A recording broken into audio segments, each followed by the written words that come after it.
Hello, everybody, and welcome to another edition of the Weekly Pitch.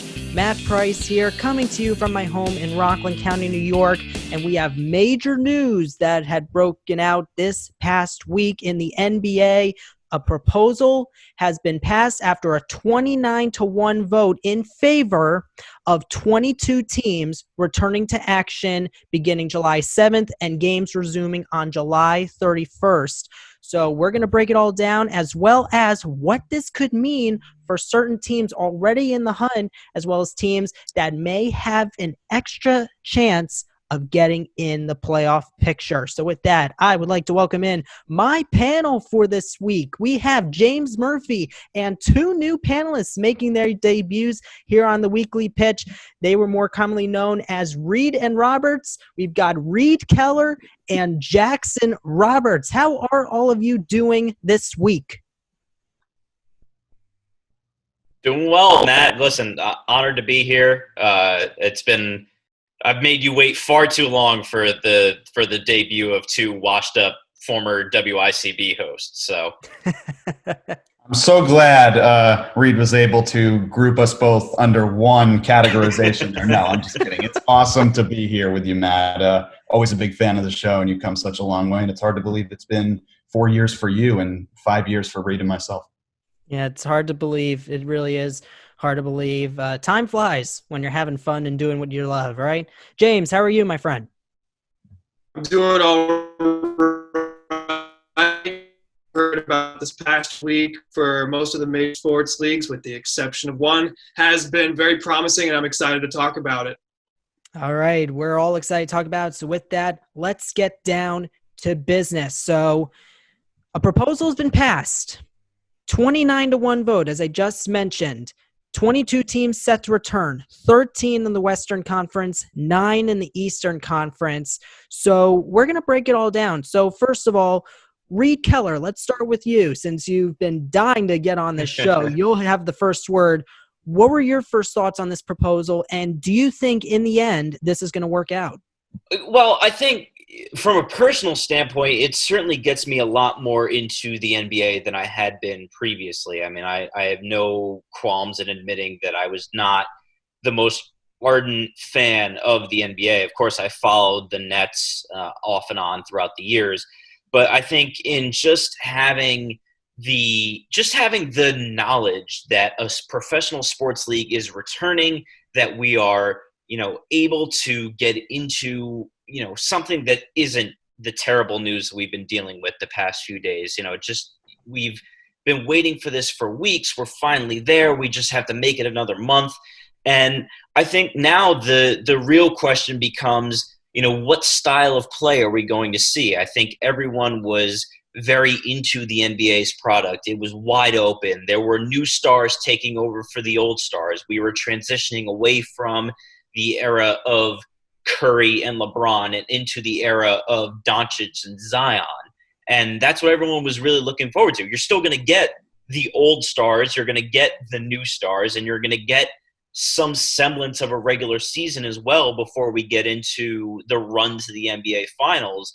And I think that's what's really going to bring all of the ratings in, because it's all going to be in one area. I'm sure the league is going to go hard in on new forms of access, because you're not going to have to run around chasing the players. They're all right there. It's as if the NBA is being held at Ithaca College on South Hill.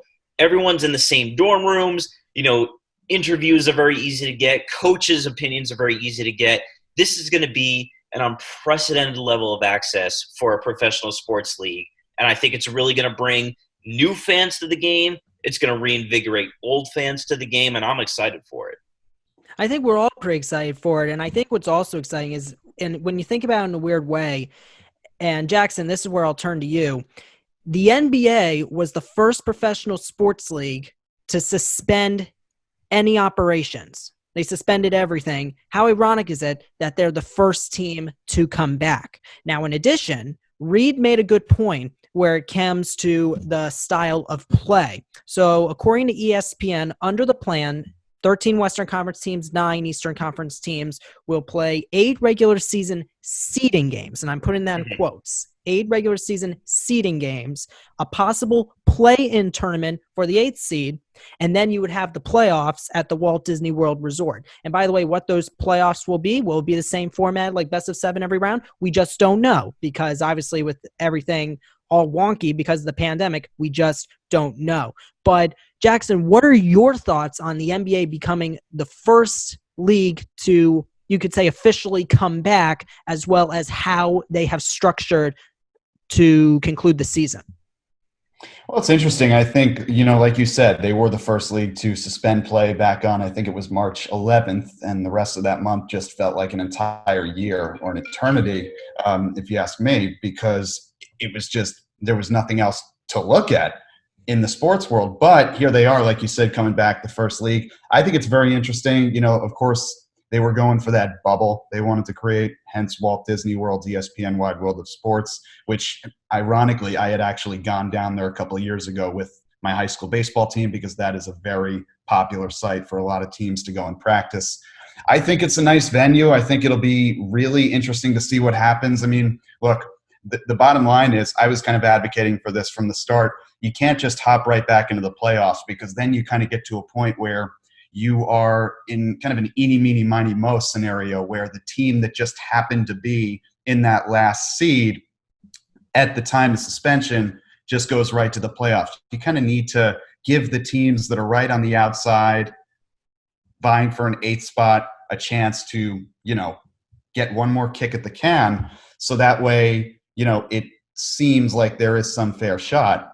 I think, look, I like the structure of it other than that, or with that, I should say, because, I think it draws some interest from the fans that are, of teams, like I said, just outside of that 8th spot. I mean, I know the Nets are going to be in it, so I'm just automatically appealed by that reason alone. There you go, Reed. Of course, the one thing we can pretty much cheer about, especially in light of the recent news of KD sitting out. But I think what is important to realize is that this is, like Reed said, it's going to draw interest and it's going to draw ratings. And the fact that this is all in one site will make it even more interesting. And I think that while it might not be as exciting, there is a curiosity element from outside of the league here. Maybe football fans, baseball fans, they'll watch, see what it's like without fans in the stands. What are broadcasts going to do? Are they going to pump crowd noise in? Are they going to use 2K noise? A lot of questions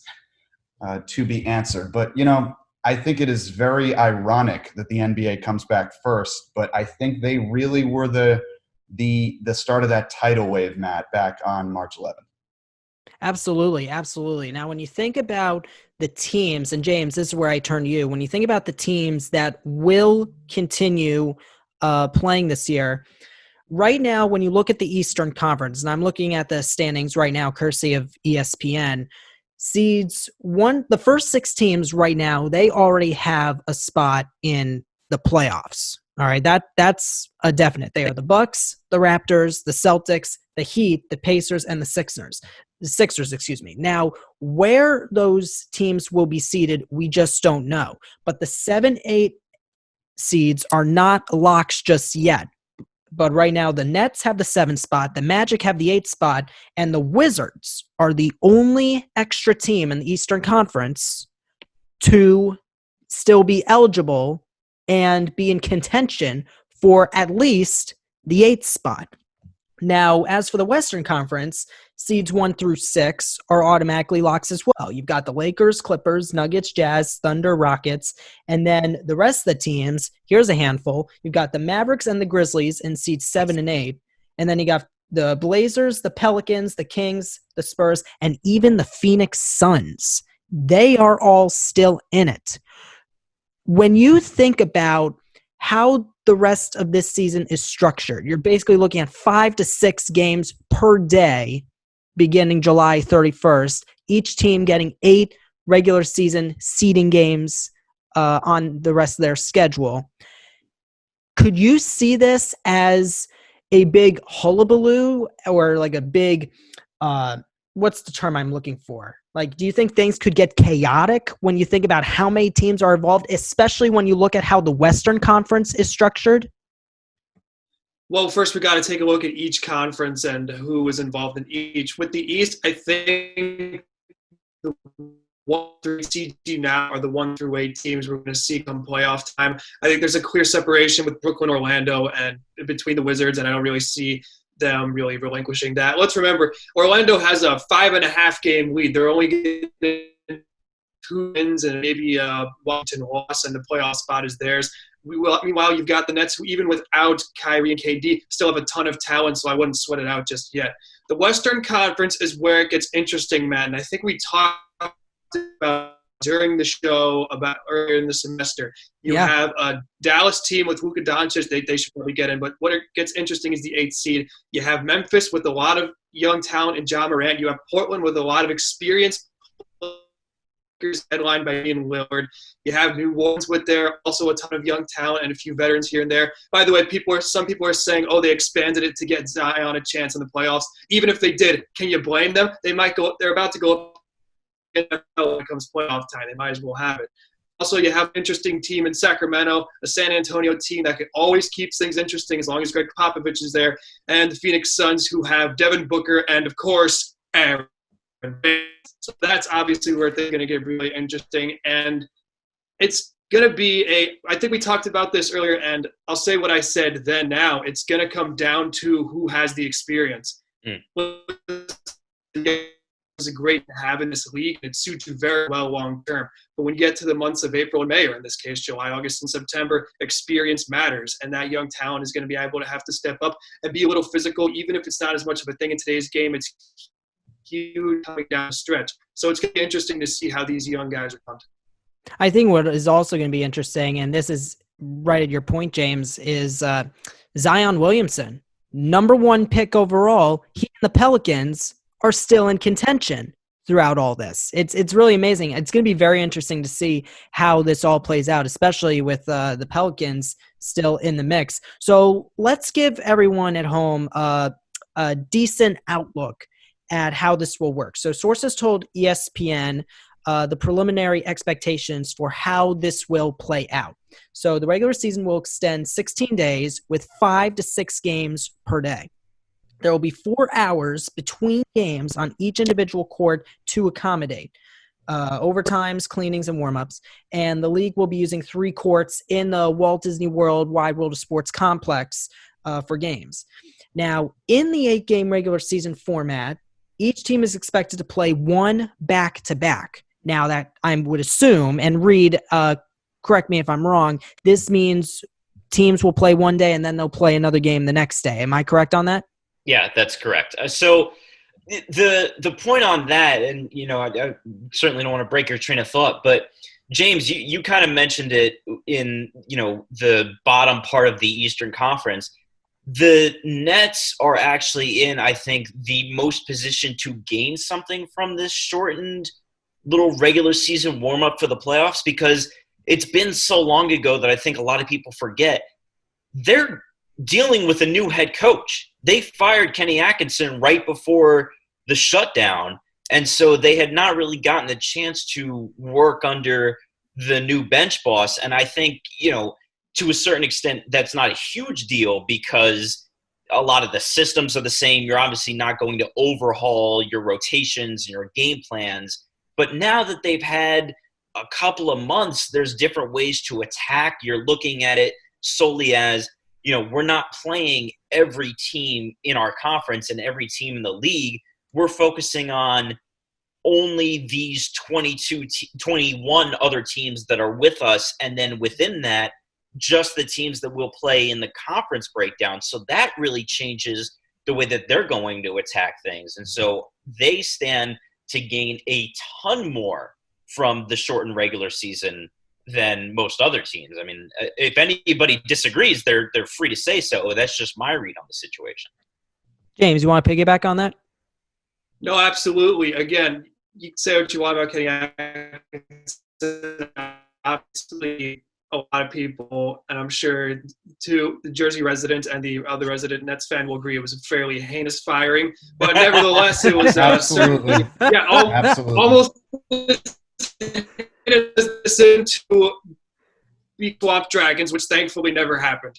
Anyway, but it's going to be really interesting to see how that goes. Obviously, Kyrie and Katie aside, there's a lot of talent on that team, especially Jordan. I know a lot of my friends have been hyping up Spencer Dinwiddie to no end, and rightfully so. And it'll be his chance to shine against some really cool playoff teams. So that'll be interesting. There he is. See, my point exactly right here.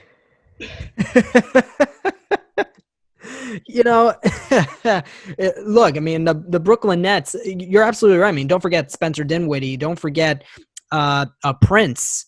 Don't forget Prince. He has been the artist formerly known as Torian Prince. Torian Prince. He has been just all-out dynamite throughout this entire season, especially before the season was suspended. Jackson, I looked up something very interesting just now about the NBA standings. When you look at the Eastern Conference, one of the teams that did not make the cut was the Charlotte Hornets. Now, personally, in a weird way, I am not surprised that they got the cut. At the same time, though, when you look at how far they are separated with the Orlando Magic right now currently have the 8th spot. The Hornets at the moment are 7 games back. When you think of an 8-game seeding conclusion to the regular season, even though you could say, okay, the Hornets may have been out of it anyway, at the same time, mathematically speaking, they weren't out of it. 7-game separation with 8 games to play. Do you believe the Charlotte Hornets, when you think about it, should have at least had a shot of playing in this 8-game seeding portion of the season? Yes, but at the same time, I mean, if you keep pushing the envelope, you could say, well, the Hornets were 7 games back. Okay, and what was the team behind them? Where were they in relation to who was on the outer edge of that group? It's kind of the similar thing that I was thinking about with the NHL when they were contemplating how they were going to return. I mean, the hometown team here, the Minnesota Wild, they've kind of been vying for that wild card spot, that playoff spot, and they've been dancing around the edge of it, had it sometimes, lost it other times, but they just got it again. And with the new playoff format that the NHL purportedly has, they're going to have the Wild in it. So, some fan bases are going to be upset. Some fan bases are going to be happy. But I think if there's something to take solace in, this year, no matter what happens, is going to have a gigantic asterisk next to it. No matter You're right. what happens. It's going to be bigger than the Houston Astros one. I was thinking the same thing. I was thinking the exact same thing. This is totally different from the Astros because this is not involving cheating. Yes. We're talking about a pandemic here. But there are so many what ifs. What if we had resumed earlier? What if somebody had gotten hurt? There's so many different scenarios that could have played out. But the coronavirus pandemic just took the world by storm. And I think because of that, if you're a fan, you kind of have to ground yourself a little bit when it comes to worrying about, was I the one that got snubbed? Because at the end of the day, everything is different, just all across the board. Also, absolutely. Yeah, go ahead, Reed. Also, we had the 10-part Jordan documentary. Do we really need to see Michael Jordan as one of the only people in the stands watching the Charlotte Hornets, who were 8 games out when the thing ended, 7 games out, hadn't been able to string more than 3 wins together all year? Your point is well taken, Matt.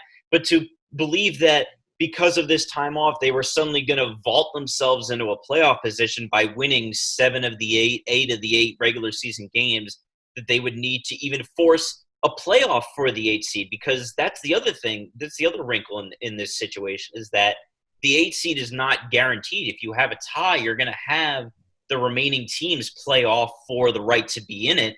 So there's a certain level of, we want to be fair to all of the teams that were short-shifted by being in a playoff chase when the season shut down. But at the same time, we can't water down the product. We don't want to take away from the LeBrons of the world, the Kyries of the world, of the NBA world, I mean.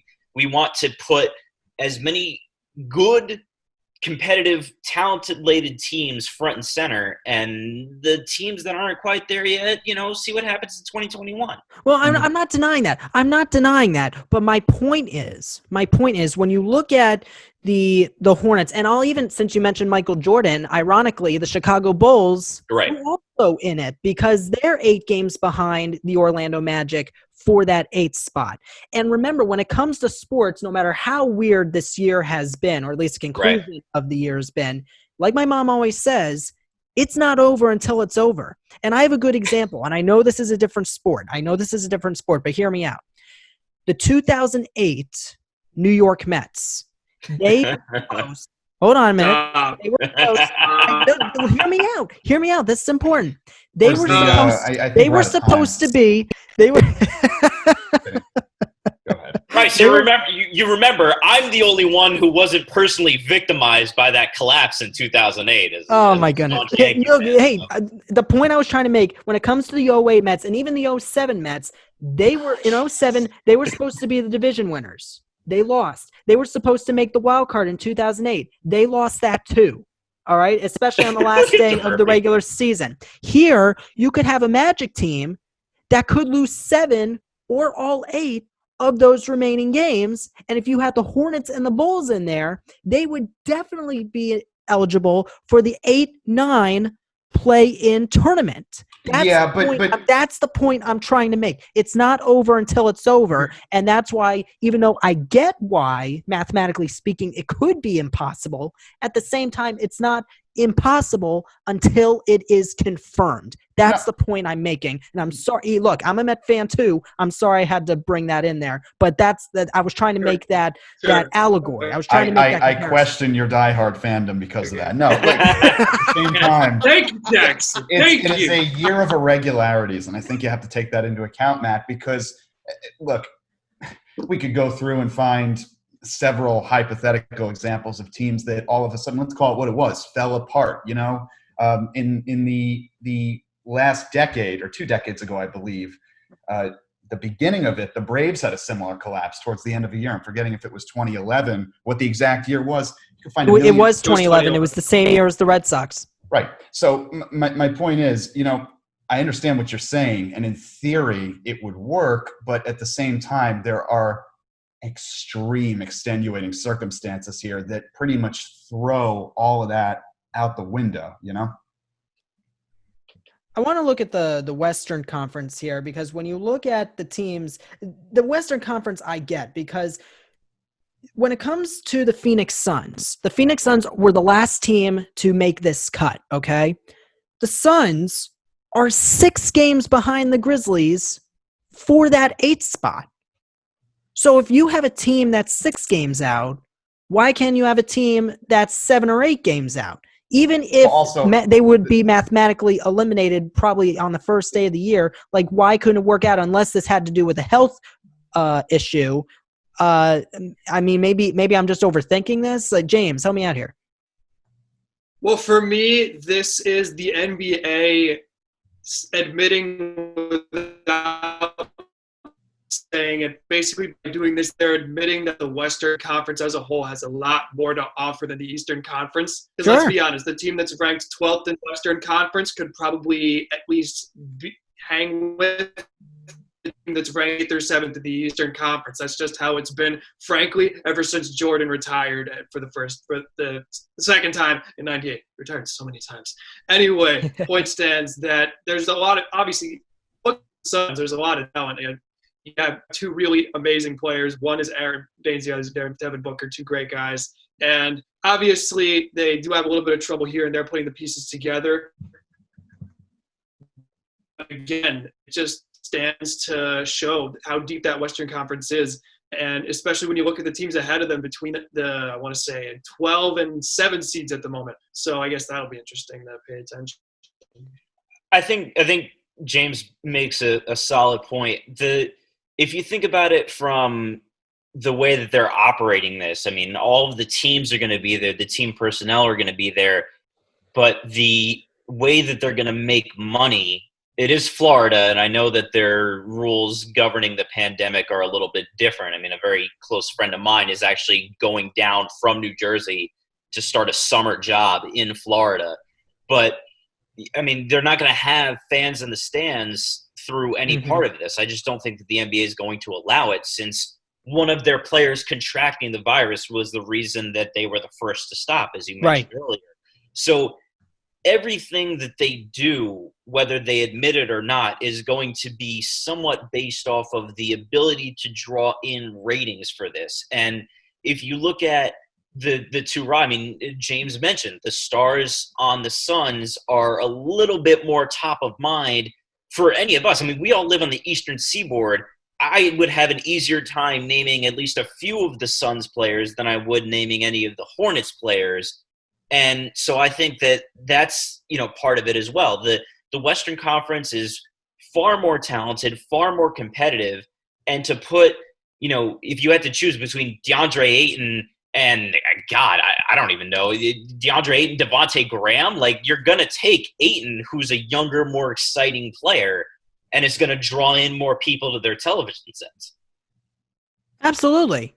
Absolutely. No question about it. And look, there's no doubt in my mind that what we're seeing, we're still going to see a lot of elite basketball players out there on the court, at least for 16 more days, depending on who they are and depending on how the schedule is structured. Now, my question is, how are they going to restructure the schedule in terms of who faces who? Because before the season got suspended, you had teams that were probably going to face teams that did not make the cut to stay in contention here, at least for the 8th spot. So, Jackson, how do you see the league restructuring this schedule? Do they replace teams that certain franchises were supposed to play and replace them with teams that are in this situation? It's such a complicated answer, and I don't think any of us know the answer to it, because it's probably the closest correlation, I guess, would be is what determines seedings in college football teams. I mean, there's so many different types of variables that go into that: strength of schedule, who you beat, who you lost to, everything involved. I feel like that's going to kind of be a similar process here, because it's a tournament feel more so than a regular season feel. I think what they're going to do is maybe they're going to try and find the equal matchups. That would be my guess. Other than that, I mean, I can't see them randomizing this one bit, because especially if you're talking about giving everybody the fairest shot to get in and grab that last lowest playoff seed, you want to try and balance it out as much as you can. You do. And when you look at how this is going to be structured, it's something that I think no one has ever seen this before. And especially when you think about how the NBA, and this is probably a once in a lifetime thing when you think about it, is how they're doing what the MLB did when they expanded the playoffs. It's basically like a wild card round. And here's what I mean. When it comes to the 8-9 play-in tournament, basically, obviously, it's for the 8th seed and the right to go into the actual NBA playoffs. According to ESPN, the article states the play-in tournament will include the number 8 and number 9 teams in a conference if the 9th seed finishes the regular season within 4 games of the 8th. So 4, 3, 2, or 1, you're playing a play-in tournament, but anything below 4, you're done. And you have all 8 teams in the conference for the playoffs. So in that case, the 9th seed would need to beat the number 8 seed twice to earn the playoff berth, while the 8 would need 1 win from the 2 potential games.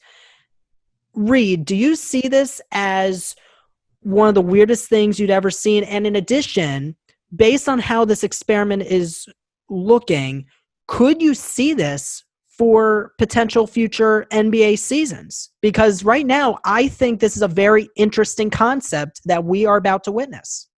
Yeah, I mean, so to answer the first part of the question, I mean, I have 2 young cousins. One of them is far stronger, faster, whatever than the other, and is frequently better at sports. So, as the older moderator of these games, I'm usually trying to think of like, all right, if we're playing football and the score is 14-7, it's like, all right, if you scored a tie, you can go for two to keep yourself in the game. You come up with all of these machinations to keep interest and fairness as long as possible. These are extenuating circumstances. These are different times. I don't think this is going to be extended to future seasons just to keep more fan bases involved because, again, it goes back to revenue and ticket sales. I mean, other teams that are lower in the standings are going to be able to stay afloat from RSN revenue, season ticket holders, and gate revenue. Even if they are 13 games out of it, people are still going to show up to the games. So there's no need to keep people afloat all the way to the end of the season, for craps and giggles, it's just not necessary. So I think another concept we need to discuss, first of all, just on a health perspective, if a player does test positive for the virus, instead of the league shutting down, they're going to take that player out and he'll quarantine and get immediate medical attention. So I think that's a very big plus when it comes to if something like that were to happen, like what we saw with Rudy Gobert and Marcus Smart and so on. One other thing I want to talk about before we end the show, since we have a few minutes left, is how this could impact future seasons. Now, I know we just talked about it briefly, but I'm talking about how the next season is going to start. Because when you look at how this is structured, the 2020-2021 NBA season would not start until around the middle of December. So when you look at how we're finishing this year, this is my opinion, and if any of you disagree, go right ahead. I mean, it's a free show, free country, of course, is, this could take at least 2 seasons to get the league starting up back in October again. Because remember, it used to start in November, then they pushed the date earlier into October. Now it's being pushed to December, middle December, around 13 days before Christmas. And it could take at least 2 seasons until we get back to around early November or at least the end of October, and things can start getting back to normal in terms of starting up the NBA season. Jackson, do you agree with me? I think there's some validity to what you're saying. I mean, I definitely think, I was talking with another buddy of mine the other day, and the proposal I had is if this season is going to carry over into what would be the off season. I mean, obviously there's no way you can shorten an off season with the CBA that they have right now. Of course. I would say start the NBA on Christmas Day, similar to kind of what I had as an idea for, not my idea, but an idea that was being thrown around on social media. Start MLB on July 4th. What better way to celebrate America's birthday with America's pastime, that kind of idea. I think if you did it by Christmas Day, it might feel normal enough because, the games leading up to that, I think, only so many people care unless there's a primetime one or a marquee matchup. Christmas Day is really when you start to see the heads spinning and the heads start to turn, because those are when you start getting the nationally televised games, the Warriors, Rockets, the Lakers, Clippers.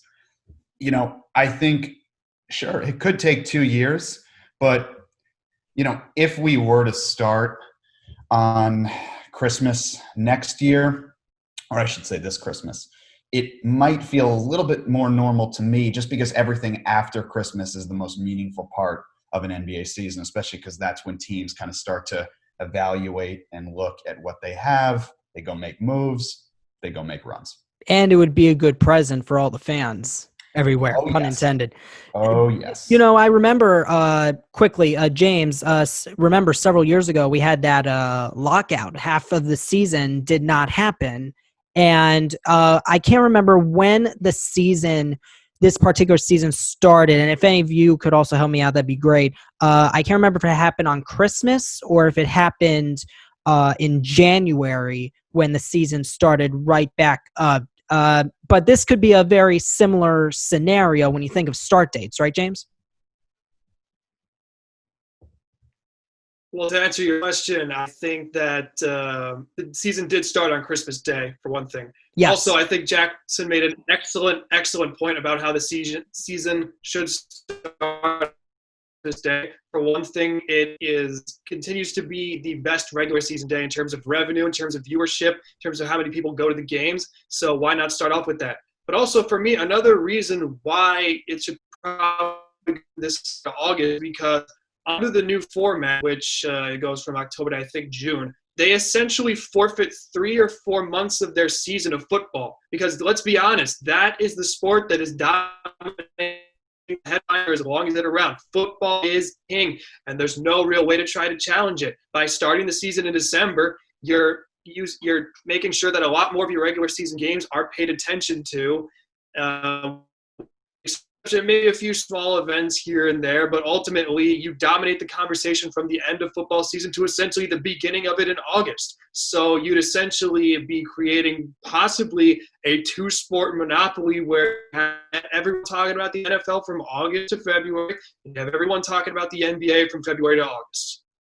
Very good point. And don't forget the NHL too, because the NHL and the NBA basically start at the exact time. So we're basically looking at 2 sports obviously happening probably at around the same time, but also not really intersecting with the NFL schedule. So that's a very big plus when you do think about it. But again, we could get back to normal in just 2 seasons. And remember, one more thing when it comes to the NFL, since I just mentioned it, the NFL season, as of right now, is not being pushed back. And it doesn't even start until the beginning of September when it comes to the regular season. So we'll see how this will work out. But for right now, I just want to thank Jackson Reed.